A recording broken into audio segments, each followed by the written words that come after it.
Personne n'est au-dessus de la loi, pas le président des États-Unis, pas un juge de la Cour suprême des États-Unis, personne. Ce sont les premiers mots du président Biden dans sa tribune au Washington Post. À 81 ans, il s'est lancé un pari audacieux, réformer en profondeur la Cour suprême à moins de 100 jours de l'élection présidentielle. Ce qui se passe actuellement n'est pas normal et sape la confiance du public dans les décisions de la Cour, y compris celles qui ont un impact sur les libertés individuelles. Nous nous trouvons maintenant dans une brèche. Une brèche pour s'attaquer directement aux juges de la plus haute instance judiciaire américaine.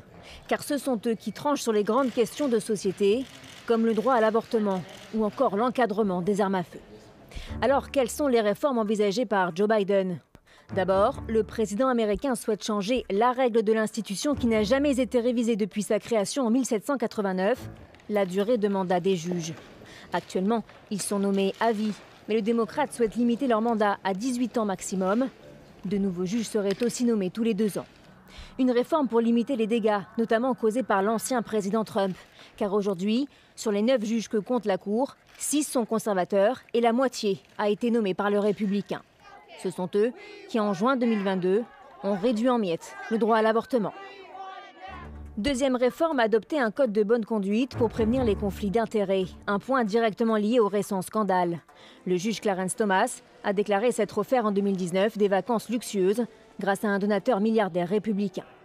Enfin, dernière réforme, l'annulation de l'immunité présidentielle.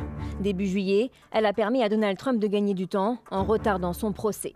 Mais le Congrès est tellement divisé que ces projets de réforme ont très peu de chances d'aboutir.